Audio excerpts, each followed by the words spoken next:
그래서 그 뭐 기자들이 이번에 이제 이 뭐 사건이라 그럴까요? 이 사건 이후에 계속 묻는 거예요. 인공지능이 그분들은 갑자기 이게 튀어나온지 아는 거예요. 그래서 아니다. 너 옛날에 그 인공지능 세탁기 아냐 그러니까 불행하게도 젊은 기자들이라서 모르더라고요. 인공지능 세탁기 얘기를. 그래서 그게 1990년도 90년대 90한 2, 3년 그때쯤에 우리나라가 이제 세탁기를 좀 자동화된 세탁기를 만들었는데 그걸 이제 인공지능 세탁기라고 그렇게 선전을 했어요. 근데 그 상대 회사가 와서 저한테 찾아와서 저거 인공지능 아니죠? 그러고 이제 와서 또 왔더라고. 그래서 내가 그거 인공지능 맞습니다 그랬어요. 그랬던 기억이 나는데 그렇게 이제 작게. 그다음에 요즘 여러분들 그 자동 주차장 들어오려면 반짝하고 이제 주차 번호 인식해가지고 해주는 거 그런 거가 그 실은 뭐 제가 한국 처음 왔을 때 그런 식의 과제들을 했습니다. 근데 그때 굉장히 인공지능이라고 그러고 했었는데 지금은 워낙들 이제 눈들이 높아져가지고 그런 거 보면은 우습게 하는 거죠. 그래서 이제 지금 우체국에서 그 여러분 쓰시는 편지 그거 다 자동으로 인식해서 이게 분류해 줍니다. 그것도 뭐 굉장히 오랫동안 뭐 인공지능이라는 이름으로 연구됐던 건데 그래서 이미 그렇게 실용화된 거는 더 이상 인공지능이라고 생각을 안 하는 거예요. 그리고 이거보다 더 멋있는 거, 사람에 더 가까운 거, 사람을 넘어가는 거 이런 것만 이제 생각하는 거 아닌가 이렇게 생각합니다. 그래서 이런 식으로 너무 시간 많이 끌 것 같은데, 약간 그 컴퓨터 과학의 핵심 분야고요. 그 학부생들은 한 9% 내지 10% 정도를 인공지능을 공부해라 이렇게 되어 있었는데 아마 이제 2013년에 나온 게 그랬으니까 아마 이번에 나오는 것 정도 되면은 인공지능이 상당 부분이 좀 늘어나지 않을까 생각됩니다. 뭐 70년 동안 뭐 이번 이런 같은 그 사건이 처음 있는 게 아니고요. 저는 한 서너 번 당한 것 같은데요. 와와거리고 뭐 그랬던 것이 저는 이제 70년대 초반에 이제 이 공부하겠다고 이제 유학을 간 사람이니까 그 70년도에는 엑스포트 시스템이라고 그래가지고 뭐 이렇게 의사결정을 대신해주는 그런 프로그램들이 굉장히 인기가 많았습니다. 그래서 그때 83년도 1호로 타임지가 보통 1호로에 이제 올해의 인물 그래가지고 사진이 이렇게 나오는데 사람 사진이 나오는데 사람 대신에 컴퓨터를 얘기했고 저기 있는 내용이 대부분이 컴퓨터가 굉장히 의사결정을 잘한다 그런 주제였었습니다. 그런데 뭐 그게 이제 뭐 꺼지고 그다음에 뭐 어쩌고 막 하면서 지금 이제 올해까지 온 거죠. 올해 또 한 번 이제 큰 폭풍이 불었는데 글쎄요, 뭐 좀 냉정히 얘기하면 아마 곧 꺼질 겁니다. 우리나라 저 사람들 그 습성에 의하면은 아마 올 연말쯤 되면은 언제 그런 일이 있었나 아마 그렇게 생각하지 않을까 생각합니다. 그 지금까지 인공지능이 성공하는 데는 크게 세 가지 그 원동력이 있었다고 생각하는데 하나가 이제 컴퓨터 자체의 파워입니다. 그러니까 계산을 빨리 하는 거예요. 더구나 그게 이제 분산 처리 능력이 생겨가지고 뭐 GPU 같은 거 얘기하지 않습니까? 그게 뭐 칩 하나가 1000개 정도의 프로세서가 들어가 있다 그러니까 뭐 엄청난 그 컴퓨팅 파워가 생겨서 계산을 빨리 할 수 있고 또 하나는 이제 인터넷 같은 거를 이렇게 이제 자료를 모으니까 엄청난 데이터를 모을 수가 있어요. 그 뭐 얼굴 사진 같은 거 모아도 뭐 페이스북 같은 데서 그냥 모두 사진 다 긁어오니까 뭐 엄청난 양의 그 데이터를 모을 수가 있으니까 그 나중에 이제 공부하겠지만 뭐 데이터가 많아야지만 학습을 잘하거든요. 그래서 그런 것들을 다 할 수 있는 그런 능력이 생겼고 또 세 번째는 이제 결국은 알고리즘인데 그 알고리즘은 이제 어떻게 하는 방법이다라는 건데 많은 경우에 이제 그 논문 같은 거에 써 있고요. 그러니까 논문 잘 읽으시면은 대부분 어떻게 됐구나 하고 다 알죠. 이번에도 알파고 논문 다 나왔으니까 알파고 논문 네이처라는 잡지는 거기에 나온 알고리즘이나 뭐 방법론은 리플리케이션 할 수 있도록 하는 게 목적입니다. 그러니까 그걸 보고 똑같이 만들 수 있게 써야지 그렇게 안 쓰면 논문 리젝트 되는 거예요. 그러니까 여러분 만약에 알파고 똑같이 만들고 싶으시면 그 논문 읽어보면 그대로 만들 수가 있어요. 그리고 또 공개 소프트웨어를 다 소스 코드에 다 공개합니다. 이게 이제 우리 커뮤니티에 소프트웨어 하는 사람들의 아주 큰 뭐 자랑이자 우리 발전의 원동력이라고 그럴 수가 있는 거죠. 그래서 다 공유하고 그러는 거죠. 뭐 그거에 의해서 지금 이렇게 인공지능이 발전했다고 얘기할 수가 있을 것 같습니다. 그러다 보니까 이제 인공지능이 굉장히 일상화가 돼버렸어요. 누구도 이제 뭐 쓸 수 있는 그런 거 됐고 예전에는 뭐 대기업 아니면 대학에서 하다가 대기업 이런 데만 하다가 요새는 웬만한 조그만 회사도 인공지능을 해요. 여기 보시는 바와 같이 굉장히 많은 조그만 창업 회사들이 인공지능을 하거나 인공지능을 활용해서 뭘 하거나 그런 식으로 인공지능 회사가 돼버린 거죠.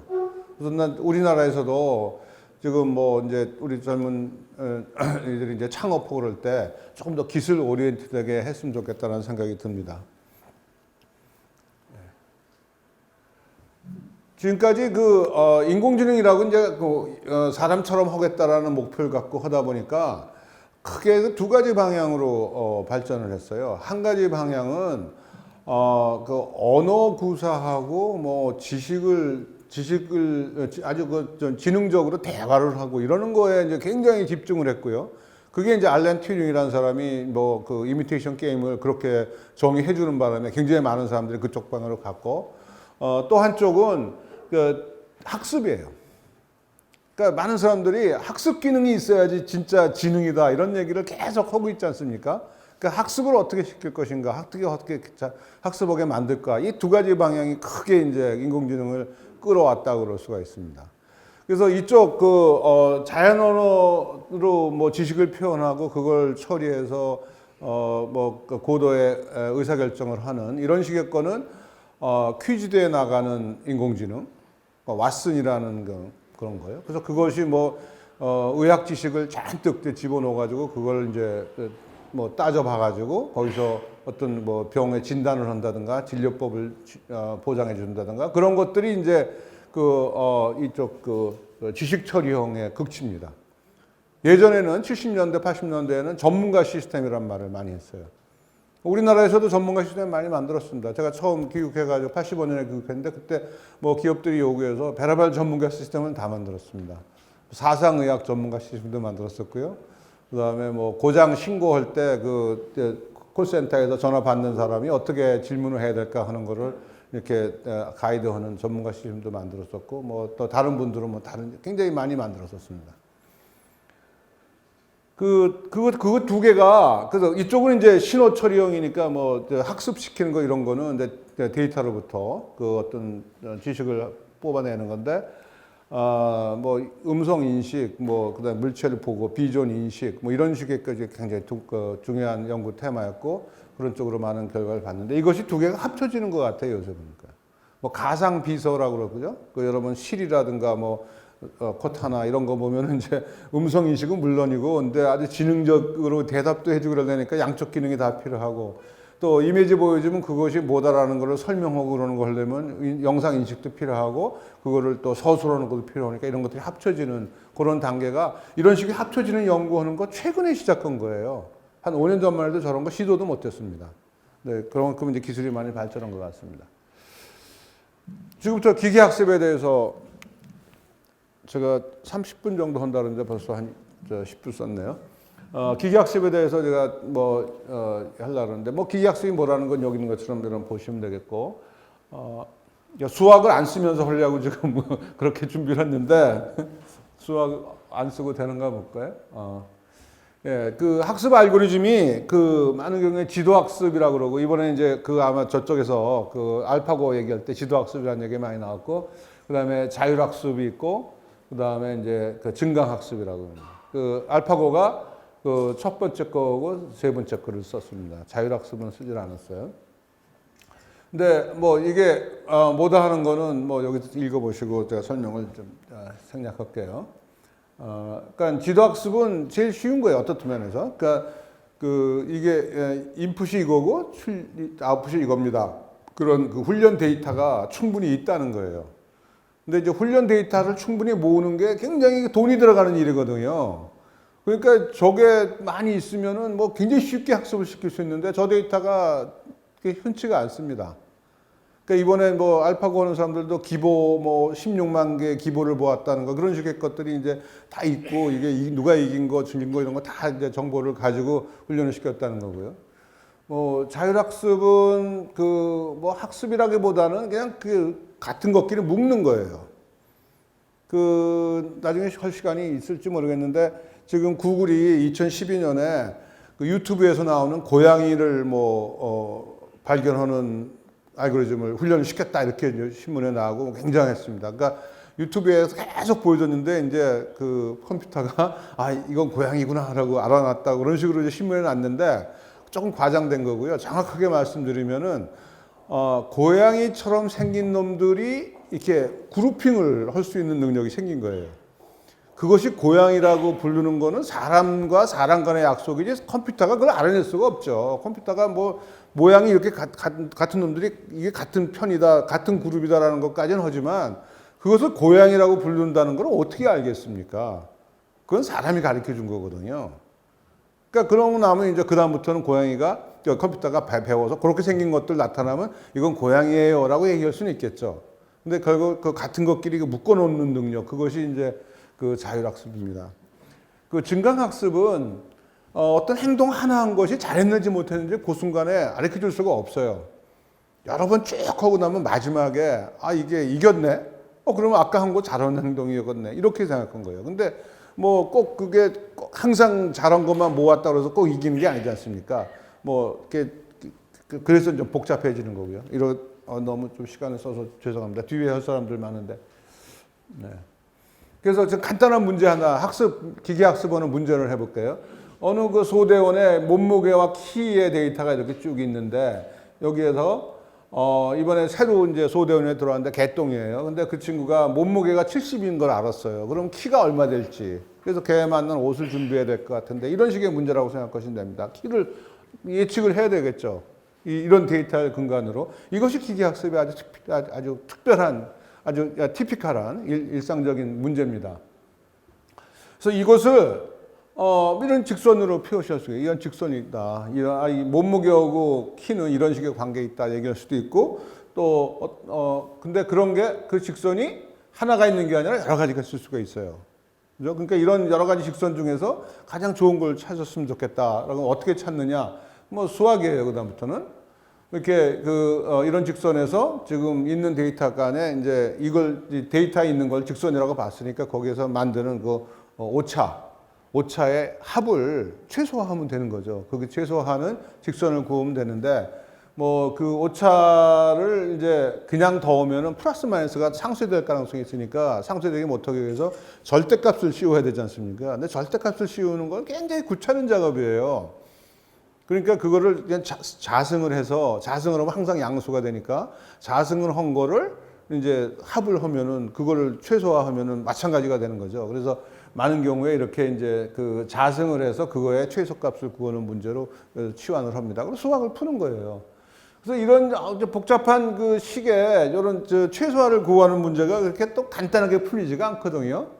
그러니까 이제 어떻게 그 컴퓨터를 써서 푸는 법을 이제 해야 되는데 그 어떤 함수의 최대나 최소값, 극점을 구하는 그 위치를 찾아야 되는데 이걸 어떻게 찾냐면은 급한 기울기로 쫓아가 보는 거예요. 그러니까 제가 높은 데 올라가고 싶다 그러면 그 있는 그 위치에서 가장 경사가 급한 쪽으로 뭐 한 발자국 옮겨가는 겁니다. 그걸 반복적으로 하면 제일 높은 데 올라가겠죠. 이런 방법입니다. 그걸 뭐 그레디언트 디센트라고 그레디언트 에센트 뭐 내려가는 거 올라가는 데 따라서 목소리인데 그레디언트 메소드예요. 근데 이것이 뭐 복잡한 함수는 절대 뭐 그 분석적으로 아날리틱하게 최대 최소를 구할 수가 없기 때문에 대부분의 문제가 이렇게 풀고 있습니다. 그러니까 극점 찾기, 그 기울기 높은 데 찾아가는 겁니다. 근데 이런 식으로 풀면은 이게 문제가 항상 풀리는 거냐? 그렇지가 않아요. 이게 저기 있는 그림처럼 그 높은 점이 항상 하나만 있는 게 아니고 로컬 맥시마가 있어요. 그러니까 어디에서 출발하느냐에 따라서 뭐 제대로 정상에 도착하기도 하고 아니면 동네 산에 올라가서 그냥 야호할 수도 있고 막 그런 식의 문제가 생깁니다. 뭐 똑같은 얘기예요. 그 다음에 뭐 이렇게 평평한 데를 만나면은 거기서 어느 경사가 다 똑같아. 모든 게. 그러니까 거기서 어떻게 갈지 모르고 이제 방향을 상실하게 되고. 그 다음에 얼마나 또 많은 보폭을 얼마나 할 건가라고 이 문제가 있는데 뭐 보폭은 조그맣게 하면 돼요. 문제가 없어요. 그럼 컴퓨터만 계속 써야 하는 데는 문제가 없습니다. 보폭은 무조건 작게 해라. 그 다음에 뭐 특이한 지형 같은 거 있을 때는 없어지니까 잘 못 찾으니까 그럴 줄 알아라. 뭐 이렇게 생각되고 그 다음에 이제 그 로컬 극점 동네 산에 올라가서 끝날 수가 있으니까 그때 어떻게 해야 될까요? 여러 번 해보는 수밖에 없어요. 출발점을 달리 해가지고 여러 번 해본 다음에 그 중에서 가장 높은 걸 찾아내면 뭐 제일 높은 산이겠지 하고 생각하는 거예요. 그런데도 불구하고 제일 높은 산을 놓칠 수도 있는 거죠. 그죠? 뭐 그런 식으로 이게 문제를 풉니다. 대부분의 지금 기계학습은 다 이걸로 풀고 있습니다. 그래서 지금 이제 아까 직선으로 보자 그랬는데 어느 친구가 와서 야, 왜 직선이야? 이런 함수를 보자. 뭐 2차 함수를 보자 이렇게 할 수도 있고요. 그다음에 와서 또 3차 함수를 보자. 뭐 그런 친구도 있을 수 있고 어떤 친구는 이렇게 아주 한참 높은 함수를 볼 수 있지 않느냐 이렇게 주장할 수가 있습니다. 뭐 다 맞는 얘기예요. 틀리다고 할 수가 없습니다. 그러니까 이런 상황에서 어느 게 좋은 거냐를 판단을 해야죠. 1차, 2차, 3차, 4차인데 아까 보세요. 1차, 2차는 데이터를 정확하게 맞춰주지를 못하죠. 그리고 적당히 에러도 있지만 3차부터는 에러는 절대 없어요. 오류는 절대 없어요. 다 맞춰줄 수가 있어요. 그러니까 뭐 이런 거 여러 가지가 있는데 그 중에서 어떤 게 좋은 거냐.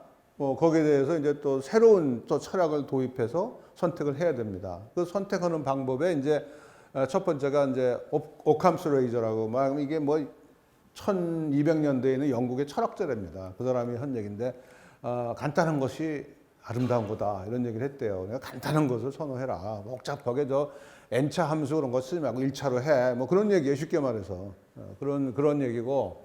그러니까 대부분 논리적인 이렇게 함수 같은 걸 할 때는 진짜 간단한 것들을 선호합니다. 그러니까 우리 F=ma 같은 거 이런 거 아주 간단하고 그러니까 아주 상당히 오랫동안 그게 맞는 줄 알았죠.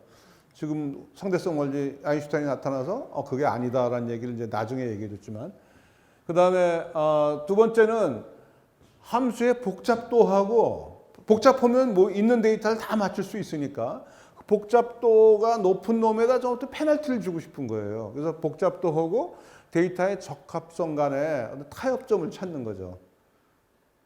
복잡하기만 하면 데이터는 정확하게 적합할 수 있으니까 그게 아니고 적당한 선에서 타협을 하자라는 거고요. 그 다음에 가장 중요한 게 맨 아래 겁니다. 지금 우리가 문제를 풀고자 하는 게 있는 데이터에 잘 맞는 함수를 구하려는 게 아니고 앞으로 들어올 함수, 보지도 않았어요. 아직 unseen, 아직까지 못 봤지만 언젠가 들어오고 새로 이제 소네온이 계속 들어오니까 걔가 들어올 때마다 이제 키가 얼마인지를 알아내고 싶으니까 그런 아직까지 보지 못했던 그 데이터에 잘 맞출 수 있는 능력이 있어야 되는 거 아니겠습니까? 그래서 그런 능력이 있는 그 함수를 찾고 싶어 하는 거죠. 그래서 이런 식의 보면은 그 일반화 능력, 새로 들어온 데이터에다가는 이런 식의 복잡한 함수는 좋지 않을 것 같다라고 이제 감은 있으시죠, 그죠? 그렇게 아시면 되겠고요. 비슷한 얘기를 또 한번 하려고 그럽니다. 이제 패턴 인식 시스템으로 가져가서 똑같은 얘기를 하려고 그러는데, 왜 패턴 인식이냐 그러면 패턴 인식이 굉장히 지능이 필요한 일반적인 문제풀이 방법입니다. 이번에 알파고도 패턴 인식 문제예요. 이런 판세가 이러면은 어쩌다 놔라라는 그 패턴 인식이니까.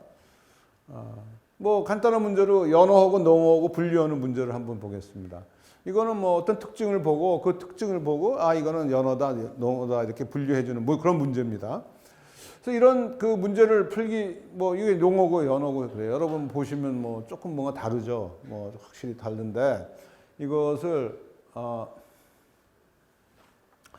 우선 특징을 추출해서 그 특징을 보고 어떤 분류를 해내서 이제 이미지가 들어오면 그 특징을 분류해서 연어입니다 이렇게 얘기를 해야 되는 거예요. 그래서 이제 어떤 특징을 보고 어떻게 분류한가를 결정하는 것이 기계학습이 해주는 거고요. 그러니까 패턴 인식과 기계학습은 동전의 앞뒷면입니다. 그래서 지금까지 기계학습하는 사람들은 다 패턴 인식 얻은 사람들이에요. 그래서 그거는 이제 길이만 보고 연어하고 농어를 구분하겠다 그러면 이렇게 되겠죠. 이게 이제 히스토그램이에요. 쭉 이렇게 이제 통계를 냈어요. 그래서 길이가 5cm인 거 몇 명, 그다음에 15cm인 거 몇 개 이렇게 쭉 하다 보니까 이런 식으로 이제 그래프가 그려지고 있는데 이걸 그래프를 보고 오류를 최소화하는 어떤 경계선을 찾아보자. 그럼 여기 저 점선으로 된 경계선에서 그거보다 작으면은 셀몬이라 그러고 셀몬이 아마 그 CBS 농어보다 등치가 작은 모양이에요. 그러니까 셀몬이라 그러고 그거보다 크면은 뭐 농어라 그러자 이렇게 이제 의사 결정을 할 수가 있겠죠. 이런 식으로 결정을 했다 그러면은 이놈은 피할 수 없이 이만큼의 에러가 있는 거예요. 저거 오류는 피할 수가 없어요. 그러니까 어떤 패턴 인식을 하면은 저만큼의 에러가 나는 거예요. 저것만 보고 하면은. 그 다음에 그럼 왜 그 길이만 보냐? 난 다른 거 보고 싶다. 이번에는 밝기를 봤어요. 아까 보니까 농어하고 송어, 그 셀몬하고 조금 이렇게 다르더라고요. 색깔이. 그러니까 어떤 밝기를 재는 뭐 기계를 가지고 가서 밝기를 보겠다. 그래서 봤더니 이런 식으로 이제 그 분포를 했다 그럽시다. 그러면은 이 밝기를 보아서 오류를 최소화하는 거는 X 스타라는 점을 보고 그보다 작으면은 뭐 연어, 이게 크면은 농어 이렇게 구분한다 그러면은 이번에는 이만큼이 에러예요. 빨간 거만큼이. 저거 에러예요. 그러니까 여기서 이제 두 개 그 생선을 구분하는데 우리 길이도 볼 수 있고 그 다음에 그 밝기도 볼 수가 있습니다. 근데 이런 경우에 둘 중에 하나만 골라라 그러면 여러분 어떤 거 고르시겠어요? 당연히 밝기를 고르죠. 밝기를 고르면은 그걸 하면은 에러가 확 줄어들 수 있으니까. 그래서 길이를 보고 분류하면 훨씬 밝기보다 오류를 줄일 수가 있고, 그러니까 어떤 특성을 고를 것인가 하는 것이 그 패턴 인식 시스템의 성패를 결정해 주는 겁니다. 그래서 뭐를 고르겠다라고 또 어떤 특성을 보겠다가만 결정하면은 거기에서 그걸 가지고 가장 최적의 경계선, 나르는 의사결정하는 방법, 그거는 수학적으로 볼 수가 있어요. 그래서 그거 하면 되는 겁니다. 그걸 학습이라고 그래요. 근데 여기서 왜 두 개 같이 보지 하나만 보냐? 그렇죠? 당연히 두 개 다 보지. 다 보니 이런 식으로 표현이 되죠. 그러니까 길이하고 밝기하고 그런 공간상에서 점을 찍어봤습니다. 그때 셀몬은 이쪽에 있고, 그러니까 경계선 이렇게 나눠가지고 이 아래에 있는 거는 연어, 저 위에 있는 거는 뭐 농어 이렇게 하면 되겠네. 이렇게 한 거죠. 두 개를 다 보면 좋아요. 뭐 더 있죠. 길이도 보고, 밝기 봤는데 폭도 보고, 핀의 개수도 보고, 뭐 핀의 모양도 보고, 입의 위치도 보고, 별의별 거 다 볼 수 있습니다. 그래서 점점 보면은 좀 좋아질 것 같죠. 맞습니다. 어느 정도는 좋아지는데 항상 그렇지 않다는 거예요. 그게 문제죠. 그래서 어떤 특성을 고르는 것이 패턴 인식의 성능을 결정을 하는데, 또 학습이 또 용이성도 필요하거든요. 그래서 특성의 선택은 패턴 인식의 성능을 좌우하고, 더 많은 특성을 보면은 뭐 대부분의 경우에 성능이 좋아집니다. 언제까지만. 그건 조금 이따 말씀드릴 거고요. 그 다음에 상관관계가 깊은 거는 보나마나예요. 그러니까 그리고 특성에 따라서 학습의 어려움의 차이가 있습니다. 여기 그림이 나타나는 저기 맨 처음에 요건가? 요거는 굉장히 좋은 특성이에요. 그러니까 그물 양쪽이 딱 갈라지니까 이거는 농어, 연어 이렇게 하면 되는데, 이거는 뭐 그 특성을 봐가지고 나눌 수가 없어요. 뭐 비린내라 그럴까요? 비린내 보면 둘 다 똑같이 비린내 나니까 그거 갖고 연어하고 송어하고 농어하고 갈릴 수가 없어요. 뭐 그런 식이죠. 그건 좋은 특성이 아니고요. 그 다음에 어떤 거는 직선으로 나눌 수 있는데, 나눠주긴 나눠지는데 곡선을 써야만 나눠져요. 근데 곡선을 수학하는 사람이 별로 안 좋아합니다. 복잡하니까. 그죠? 그 다음에 어떤 거는 이렇게 굉장히 코릴레이트했다가 유사성이 많이 높아서 나누기 힘들고, 어떤 거는 나누긴 나누는데 이게 직선이 끊어진 거에 합을 내야지만 나눠지는데, 이런 것도 또 별로 안 좋아하죠. 왜냐하면 미분 같은 걸 내는데 이런 점에서 미분이 안 되니까 굉장히 이제 골치가 아프죠. 그렇습니다. 그래서 이런 식으로 하여간 그 특성이 굉장히 중요한 역할을 한다라는 걸 말씀드리고, 일반화 능력에 대해서 좀 말씀드리려고 하는데, 훈련에 참여하지 않은 데이터에 대해서 잘 할 수 있어야 되거든요. 그게 목적인데, 우리가 이런 모델을 보면은 이런 간단한 모델이고, 이거는 굉장히 복잡한 모델이에요. 이거는 뭐 굉장히 훈련을 이게 훈련 데이터에는 거의 에러율이 오류가 없습니다. 그런데 이게 상식적으로 이렇게 훈련시켜 놓으면은, 이렇게 해 놓으면은 새로운 데이터에는 잘 안 맞을 것 같죠. 상식적으로요. 그렇습니다. 그 상식이 이제 동용되는 건데. 그래서 어떻든 간에 일반화 능력이 최상이 되도록 모델을 선택해야 됩니다. 간단한 모델을 택할 건지 복잡한 모델을 택할 건지. 근데 그걸 하기 위해서는 이게 잘 안 넘어가냐. 그러니까 이거 두 개를 그 경계선을 저기 간단한 거로 나누면은 보통 언더 피팅이라고 그래요. 그러니까 그 섬세하게 나눌 수 있는 능력이 상실돼 버리는 거고, 에러가 많은 거고. 그다음에 너무 섬세하게 나누면은 뭐 훈련 데이터에는 잘 맞추지만 일반화 능력이 많이 떨어집니다. 그러니까 뭐 잘 그림으로 보면 그 잘 맞는 굿 핏이라는 게 어딘가 있을 거예요. 뭐 발견하기는 쉽지 않지만.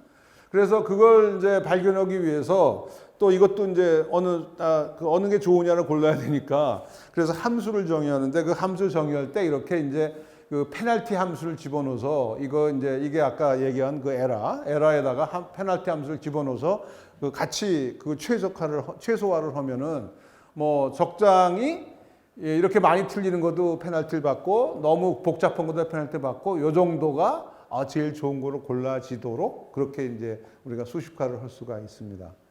또 하나의 방법은 뭐 데이터 검증하는 거예요. 컴퓨터 갖고 하니까 뭐 쭉 다 해보는 거예요. 해보면 이게 특성의 수에 따라서 특성의 종류에 따라서 에러가 트레이닝 데이터에서 있는 에러가 이게 계속 줄죠. 이건 한없이 줄일 수가 있어요. 제로까지 만들 수가 있어요. 근데 밸리데이션 데이터라고 해서 훈련에 참여하지 않은 놈을 따로 떼어놨다가 그걸 가지고 이렇게 해보니까 처음에는 좀 줄다가 어느 정도 지나가면 계속 에러가 늘어나요. 그러면 이거 더 이상 가면 안 되겠구나. 여기까지만 가야 되겠구나. 이렇게 가죠. 그러니까 우리 데이터 양이 많지도 않은데 그걸 또 잘라가지고 뭐 하나는 훈련에 쓰고 하나는 또 이 검증에 쓰고 이래야 되니까 데이터가 점점 더 모자라는 거예요. 데이터의 욕구가 굉장히들 이제 많이 갈구를 합니다. 근데 특징을 추가할수록 좋아져야 되는 거죠. 특징을 추가한다는 건 뭐냐면 아까 입의 모양도 보고 입의 위치도 보고 이런 식으로 계속 그 특징의 그 종류를 추가하면은 좋아져야 되는데 현실이 그렇지가 않아요. 왜냐하면은 유한한 데이터를 갖고 있을 때 특징을 추가하면은 그것이 공간의 크기가 갑자기 증가하기 때문에 차원이 높아지기 때문에 가용한 데이터가 굉장히 적어진다고요. 그러니까 어느 그 통계라는 게 데이터가 충분히 있어야지 믿을만 하지 않습니까? 근데 어느 공간상에 데이터가 별로 없어요. 희박해. 그거 갖고 통계 내봤자 뭐 어떤 때는 하나도 없고 어떤 때는 있어봤자 하나고 그러니까 그거 갖고 통계 내봤자 잘 안 맞는 거죠. 그래서 이제 패턴 인식을 설계하는 사람은 특성을 많이 보고 싶어 하는데 많이 볼 때는 데이터가 충분히 있을 때만 많이 봐야 됩니다. 데이터가 많지 않은데 많이 보는 거는 그거는 성능을 더 나쁘게 하는 거예요. 그래서 그거를 그 차원의 저주라고 영어로 cause of dimensionality라고 합니다. 그러니까 데이터가 무한히 있으면은 계속 다 봐도 돼요. 근데 데이터가 항상 유한한 거니까 유한한 데서는 그거 조금 피처를 그 특성을 더 보았다가는 성능이 굉장히 빨리 나빠집니다. 그 얘기를 하는 거고요. 예. 그래서 고전적 패턴 인식 시스템을 설계할 때 우선 데이터 수집해서 그 어떤 특성을 볼 건가 선택을 하고 그 다음에 그걸로 이제 인식 방법론을 설득. 인식 방법론 같은 교과서에 다 있는 거예요. 그러니까 뭐 그거 하나 고르면 되고 그 다음에 그거 갖고 훈련시키고 그 다음에 평가해 보니까 뭐 쓸만하면 쓰시면 되고, 그 다음에 이거 안 되겠네 그러면 다시 이제 어딘가 돌아가서 그 루프를 돌면서 계속 이제 찐득하게 훈련을 시키시면은 좋은 패턴 인식 시스템을 만들 수가 있습니다. 뭐 이런 식으로 해서 지금까지 음성 인식 시스템 만들었고, 그 다음에 숫자 인식기도 만들었고, 우편 번호 뭐 분류기도 만들고 다 이런 식으로 만들었었어요. 거기에 신경망 얘기를 좀 해야 되겠는데, 신경망은 원래 1940년대에 사람의 신경세포들이 이렇게 작동한다는 것을 좀 발견해서 그거의 수학적 모델을 만들었어요. 수학적 모델이 이겁니다. 뭐냐면 입력이 복잡한 것 같지만 별거 아닙니다. 입력이 들어온 거를 어떤 그 웨이트를 곱해서 그걸 합을 해서 그러다가 어떤 함수를 통과시켜 가지고 보내라 이런 거예요. 그래서 신경세포가 하는 일이 이겁니다. 굉장히 간단한 거 수식으로 쓰면 이런 식으로 나오죠. 입력 들어온 거를 웨이트를 곱해서 다 더해서 그걸 어떤 함수에 통과시켜서 그냥 출력을 해라 이런 겁니다. 이게 이제 신경세포 하나의 능력이고, 이거를 이 함수는 보통 이런 함수를 써요. 이렇게 스레시홀드라서 뭐보다 작으면은 0, 뭐보다 크면은 1, 뭐 간단한 이런 식을 쓰든지 아니면 뭐 이렇게 점진적 어느 0이 오다가 점진적으로 증가했다가 어느 정도 넘어가면 그냥 1로 가든지. 근데 요것도 뭐 괜찮은데 요거는 이제 이런 부분이 이제 미분을 못 하니까 재미가 없어요. 그래서 요걸 갖다가 비슷하지만 미분할 수 있는 이런 식으로 바꿔놓죠. 그런 함수가 이런 식의 함수예요. 굉장히 간단하고 요것이 또 미분을 해도 굉장히 아주 모양이 깨끗하기 때문에 많은 사람들이 이런 함수를 씁니다.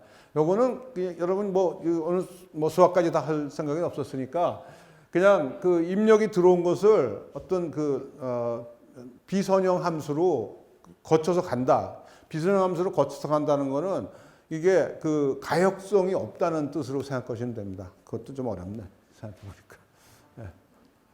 예. 그래서 이런 한 예를 들어서 융자를 위한 신용 평가 시스템을 만들고 싶다 그러면은 뭐 직업, 나이, 급여, 가족수, 빚 이런 빚이 있느냐 없느냐 이런 거를 딱 집어넣으면은 이쪽에서는 이 신용이 좋은 사람입니다라고 이렇게 손을 들어주든가 아니면 이 사람은 나쁜 사람이에요 아니면 뭐 보통이에요라고 얘기할 수 있는 이런 신경망 시스템을 만든다면은 뭐 이런 식의 신경망을 만들 수가 있고 여기에 있는 이 웨이트들이 적당히 잘 놓여 있다 그러면은 우리가 원하는 데이터가 들어갔을 때 그 사람 신용이 좋은 사람이 들어가면은 여기에 빨간데 여기 굿이 번쩍 불이 들어온다든가 뭐 숫자가 높아지게 만들 수가 있어요. 그렇게 만드는 이거 신용평가 분류기의 웨이트를 찾아내는 것 그것이 학습입니다. 이게 이런 식으로 이제 잘만 하면은 훈련해서 잘만 하면은 이런 걸 만들 수가 있어요. 근데 구조를 볼 것 같으면은 이렇게 단층 구조도 있지만 그 다음에 거기에 두 층을 이렇게 쌓을 수도 있고요. 아니면 뭐 여러 개의 층을 쌓을 수도 있어요. 그리고 또 여기 입력 나가는 걸 다시 또 출력을 다시 입력에다 바꿔서 이렇게 다시 들어오게 만들 수도 있어요.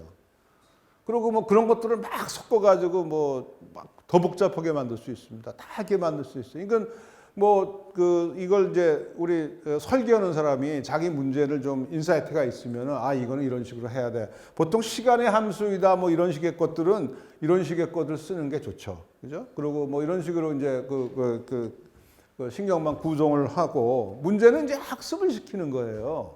학습을 시키는 알고리즘이 있느냐. 구성 만들고 근데 웨이트의 분포를 찾는 게 이제 학습인데 그걸 찾는 방법이 있느냐 하는 게 가장 이제 핵심이 되겠습니다.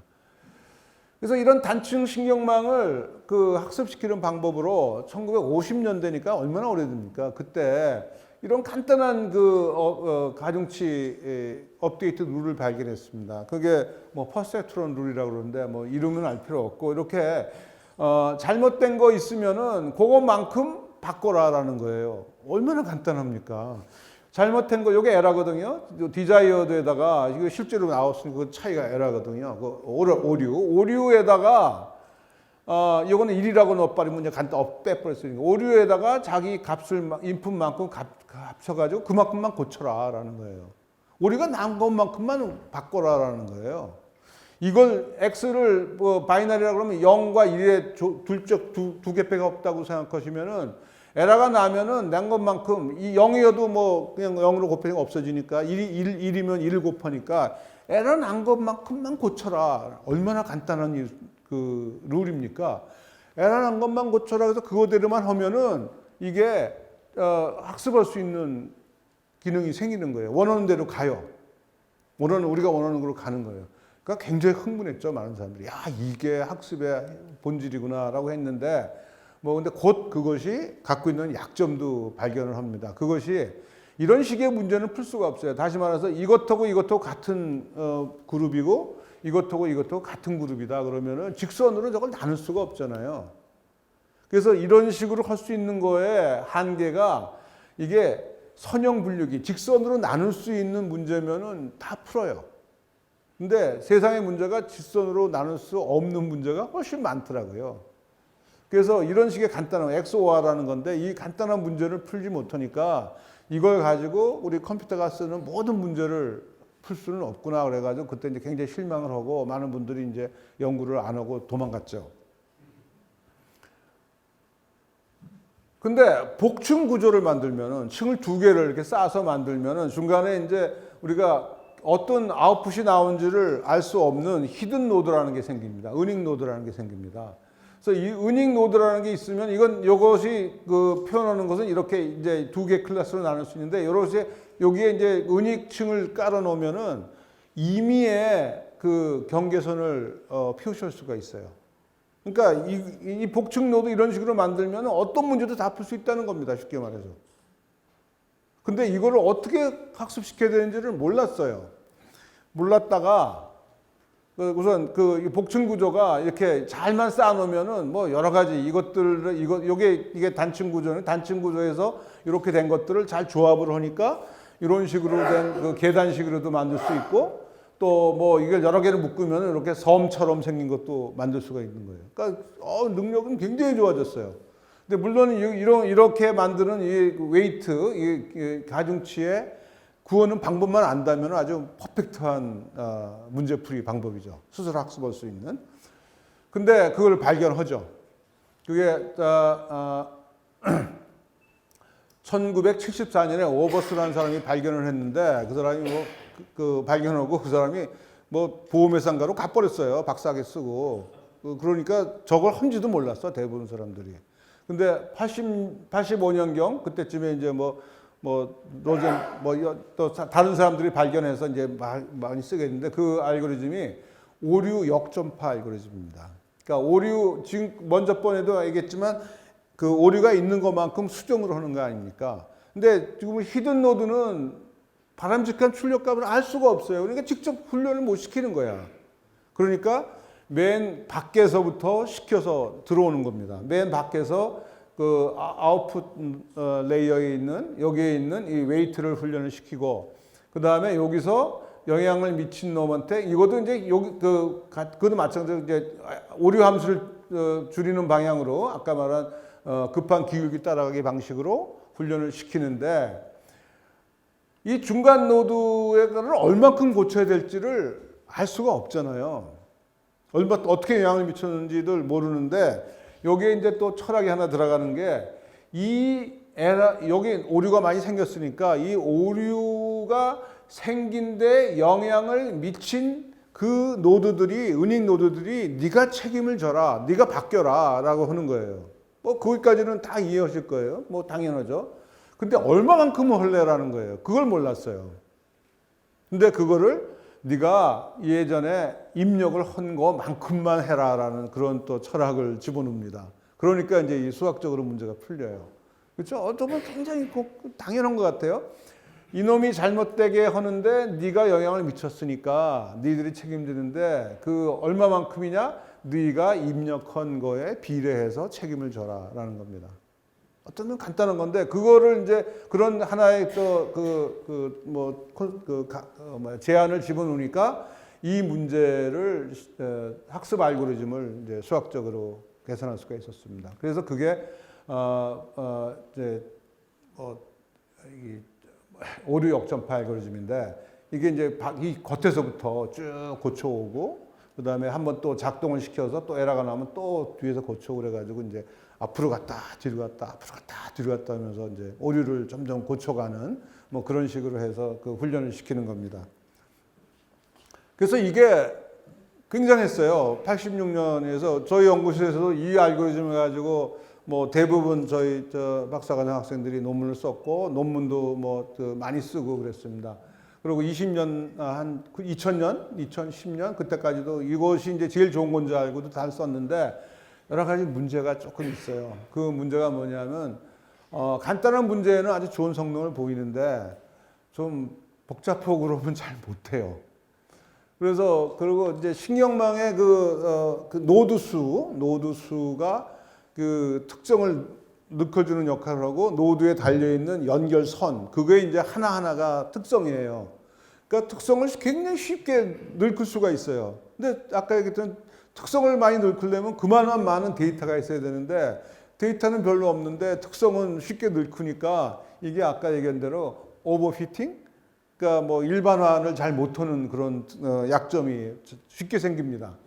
그렇게 하기 위해서 뭐 저희 연구소에서 이제 저희 졸업생들이 많이 한 게 어떻게 하면 오버히팅을 좀 적게 하느냐. 그래서 뭐 이왕이면 같은 걸 쓰자. 뭐 중간에 가다가 또 잘라요. 그래가지고 숫자를 줄여야 되니까 좀 처음에는 어떤 걸 자를지 모르니까 쭉 출발시켜놓고 가다가 중간에 걷어내기도 하고 뭐 이런 식의 여러 가지 좀 지금 생각하면 좀 유치한 트릭인데 그런 걸 써가지고 이제 좋아졌습니다. 라고 논문 쓰고 뭐 그래서 여기 박사들 다 그거 한 사람들 있습니다.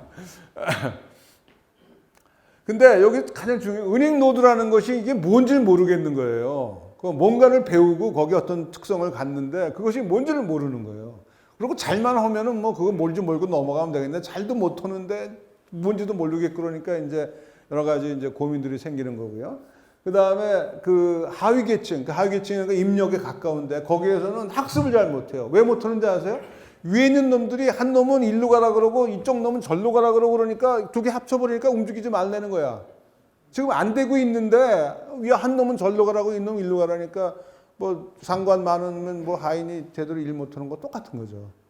그래서 뭐 이 하위 계층이 학습이 잘 안 돼요. 방향성 소실이라고 그랬어요. 일로 가라고 절로 가라고 윗점에서 계속 재주니까 잘 못하고 뭐 엄청나게 시간이 많이 걸리고요. 그러니까.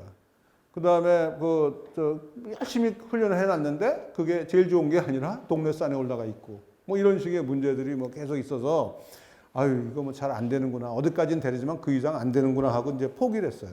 뭐 저도 이거 열심히 하다가 포기한 사람 중에 하나죠. 근데 이제 또 새로운 또 아이디어가 생깁니다. 그게 이제 딥러닝이에요. 고층 신경망을 쓰면 좋다는 건 아는데 이제 고층 신경망을 이제 훈련을 잘 못 시키니까 그거를 이제 고민을 했는데 뭐 그 힌턴이라는 친구가 하여간 2005년에 논문을 씁니다. 그 사람은 옛날부터 뭐 이거 쭉 하던 사람이에요. 근데 아이디어가 뭐냐면 야 층층이 별도로 훈련을 시키자. 그걸 한꺼번에 다 훈련시키니까 그렇게 훈련이 안 돼 그러니까 층층이 별도로 훈련을 시키자는 아이디어를 쓴 거예요. 그래서 프리러닝이라 선 학습이라고 했습니다. 그때 이제 자율학습 기능을 써서 미리 학습을 시켜요. 뭐 그거 좀 이따 다음 슬라이드로 보여드릴게요. 그래서 그렇게 해서 훈련된 거를 층층이 쌓아놓으면 되지 않냐 그러는 거예요. 층층이 쌓고 그 다음에 전체는 이제 한번 또 통합된 관점에서 봐야 되니까 통합된 데서 그 후에 미세 조정을 하는 겁니다. 그렇게 해요. 이렇게 하니까 훈련이 잘 되는 거예요. 그래서 이거 의미가 뭐냐? 이게 우리가 로컬 극점에 빠지지 않고 가려면 좋은 데서 출발해야 되지 않습니까? 좋은 데서 출발하면 좋은 데로 가는데 나쁜 데서 출발하면 나쁜 데로 가는데 이렇게 해주면은 그 좋은 데서 출발하는 효과가 있는 게 아닌가 하는 거예요. 항상 좋은 데로 잘 가니까 그렇게 생각하고 있고요.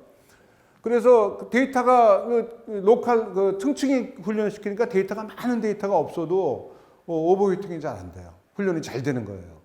뭐 그렇습니다. 그거예요. 그래서 그 다음에 은익층이 이렇게 여러 개를 둘 수 있는데 이 층층이 무슨 특별한 의미를 갖는 층을 삽입할 수가 있어요. 그래서 쭉 아래 이 입력단에 가까운 데서는 저 수준의 특징을 발견하도록 훈련을 시키고 그 다음에 그것들을 합쳐서 그 높은 데 가서는 고 수준의 특성을 발견하게 시키고 이렇게 훈련을 시킬 수가 있고 그 다음에 또 어떤 데서는 변형을 흡수하는 층을 갖다 집어넣어요. 그래서 이게 위치가 바로 거기 있으면 뭐 오케이. 근데 조금 옆에 있으면 안 되고 이랬었거든요. 근데 옆에 있는 것도 그냥 똑같다. 이렇게 볼 수 있는 그 변형을 흡수하는 층을 집어넣고 이렇게 여러 가지 뭐 검증된 기법으로 구성된 옛날에 계산해 놨던 얻어놨던 은익층 그걸 갖다가 막 사용할 수가 있는 거예요. 그러면서도 전체를 묶어서 뉴럴 네트워크로 훈련도 섬세하게 미세 조정할 수도 있고 이게 굉장히 큰 아이디어입니다. 그러니까 훈련을 잘하는 거예요. 그래서 선 훈련을 이제 어떻게 시키냐 하면은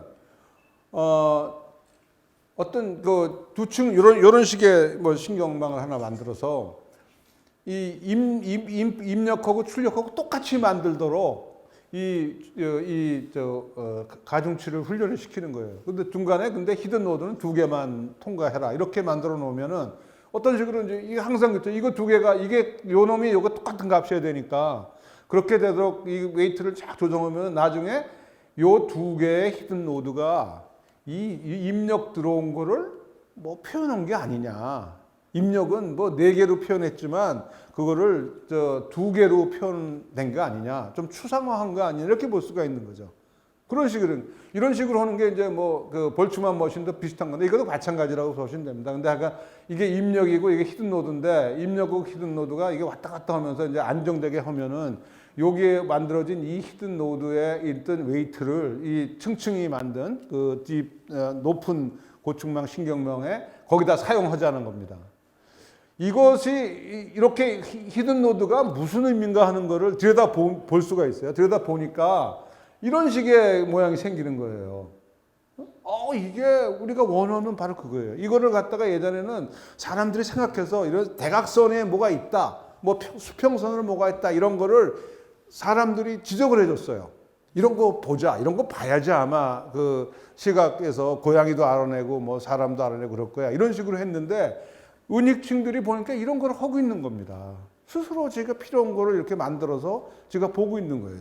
지금까지 사람이 다 일일이 지적해서 특성을 이거 봐라, 뭐 아까 우리 저 길이를 봐라, 뭐 색깔을 봐라 그랬는데 이제는 그런 거를 다 이 신경망이 알아서 골라서 지가 보는 거예요. 그러다 보니까 지금까지 컴퓨터 비전하는 사람들, 음성 인식하는 사람들이 지난 한 50년 동안 어떤 특성을 봐야지 인식이 잘 되는가를 고민하고 그 수많은 사람들이 그 연구를 했는데 이제는 그게 필요가 없어졌어요. 그러니까 진짜 저 같은 사람도 그렇고 아마 지금 저 한창 연구하시는 분들, 이쪽 분야 많이 하시던 분들, 음성 인식도 하겠다는 분들 굉장히 황당해졌어요. 진짜 다 이게 딥러닝이 다 해버린 거야. 구조조정 당한 거야, 쉽게 말해서. 그렇죠? 그래서 보니까 음성인식 보니까 지난 뭐 1990년, 2000년 열심히 해서 뭐 15%까지 이렇게 내려왔는데 딥러닝 쓰니까 갑자기 5%로 떨어지는 거예요. 할 말이 없죠. 그리고 페이스북에서 뭐 얼굴 인식하는 거 같은 거 뭐 97.25%막 올라가는 거고, 구글에서는 이제 고양이 발견하고 뭐 얼굴 발견하는 거 생기는 거고요. 이게 이제 굉장하구나. 그래서 이제 많은 사람들이 씁니다. 그래서 이것이 이제 문제는 이런 식의 인식 알고리즘이 개방됐다는, 공개됐다는 거예요. 누구나 쓸 수 있는 거예요. 그래서 이제 여기서부터 이제 이제 이게 너무나 또 이게 딥러닝이 신의 도구인 것처럼 생각할까봐 제가 한 말씀 드렸는데 뭐 한계도 있죠. 이게 너무 시간이 많이 걸립니다. 아직도. 그러니까 컴퓨팅 파워가 굉장히 있는 회사 아니고는 딥러닝을 할 수가 없어요.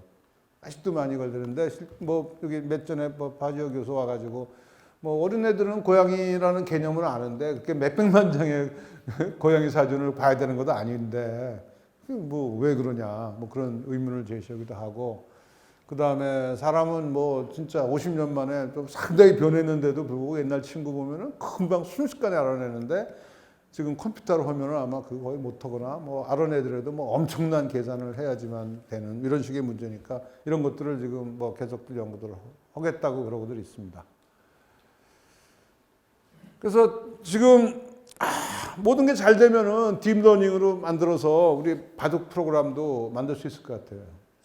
근데 지금 알파고는 나중에 이제 보시겠지만 딥러닝이 요만큼 쓴 거고요. 나머지는 굉장히 옛날 방법을 그냥 사용한 거거든요. 근데 정말 이제 딥러닝이 좋은 거다 그러면은 이런 식의 시스템이 가능할 것 같아요. 바둑 놓는 거 딱 그 카메라로 찍어주면은 지가 다 계산해가지고 맨 위에서는 어디다 놓으세요라고 딱 가르쳐 주는 대로 그거 놓기만 하면 되는 이런 식인데 지금 이제 알파고는 이런 식으로 돼 있지가 않고 주사위도 그 안에서 주사위도 던지고 막 굴리고 별짓 다 해요. 그러니까 바보 같은 짓도 가끔 가다 하는 거예요. 그래서 이 머신러닝 그 굉장한 기술이고요. 그 다음에 다 공개됐고요. 그러니까 데이터만 있으면 이제 뭐든지 우리가 쓸 수가 있습니다. 근데 문제는 데이터가 이렇게 어렵죠. 더구나 이제 데이터를 우리가 갖고 있는 게 아니라 웬만한 데이터 다 구글이 가져가잖아요. 그러니까 이제 우리 실제 우리나라에서도 이제 이거 어떻게 되는가 고민을 많이 하고 있습니다. 제가 뭐 공공데이터 그 전략위원장인데 전략위원장이 아니라 내가 대통령을 하더라도 뭐 어려운 문제는 어려운 문제죠. 걱정이에요. 그래서 마지막 슬라이드인데 그 지금 그 인공지능 시스템이 모든 걸 다 하는 거냐, 뭐 완벽한 거냐? 지금 시스템은 굉장히 제한적인 시스템입니다. 우선 큰 제한이 뭐냐면 그 단일 기능만 수행하는 거예요. 그죠? 알파고는 퀴즈에 나가면 하나도 못 맞춥니다. 왓슨 가지고 와서 바둑 두라 그러면 걔는 하나도 못 떠요. 근데 우리 이세돌은 바둑도 두고 뭐 인터뷰도 멋있게 하고 뭐 그러지 않습니까? 그래서 그런 거를 이제 인공지능이 하고 싶어 하는데 뭐 그건 영원한 얘기고요. 그 다음에 요즘에 많이 얘기하는 무슨 뭐 감정을 갖고 뭐 의지를 갖고 그건 다 소설 얘기고요. 그건 과학하고는 아무 관계 없는 겁니다. 그래서 그랬고요. 예, 이상 마치겠습니다. 예.